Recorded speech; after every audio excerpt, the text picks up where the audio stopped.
The two angels arrived at Sodom in the evening, and Lot was sitting in the gateway of the city.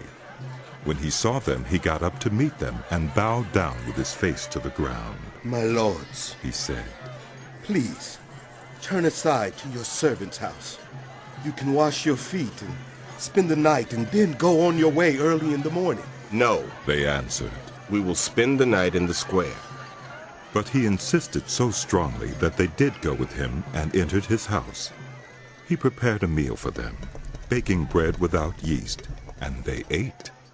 Before they had gone to bed, all the men from every part of the city of Sodom, both young and old, surrounded the house. They called to Lot. Where are the men who came to you tonight? Bring them out to us, so that we can have sex with them. Lot went outside to meet them and shut the door behind him and said, No, my friends, don't do this wicked thing. Look, I have two daughters who have never slept with a man. Let me bring them out to you, and you can do what you like with them, but don't do anything to these men, for they have come under the protection of my roof. Get out of our way! They replied. This fellow came here as a foreigner, and now he wants to play the judge? We'll treat you worse than them. They kept bringing pressure on Lot and moved forward to break down the door. But the men inside reached out and pulled Lot back into the house and shut the door. Then they struck the men who were at the door of the house, young and old, with blindness, so that they could not find the door.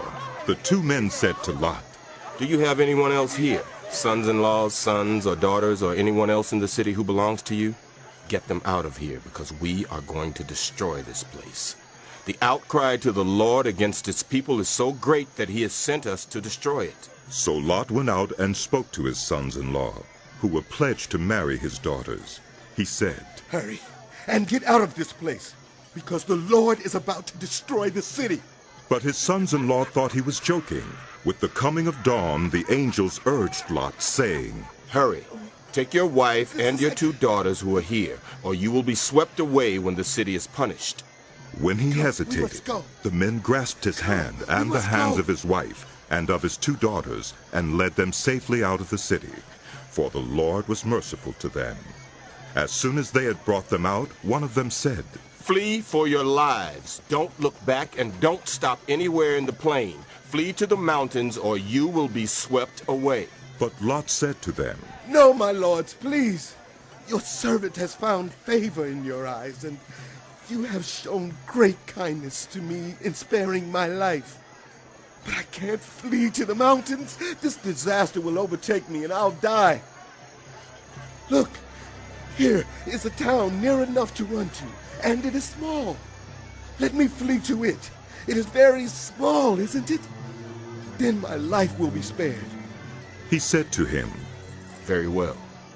I will grant this request too. I will not overthrow the town you speak of, but flee there quickly, because I cannot do anything until you reach it. That is why the town was called Zoar.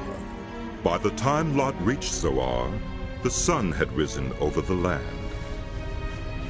Then the Lord rained down burning sulfur on Sodom and Gomorrah, from the Lord out of the heavens.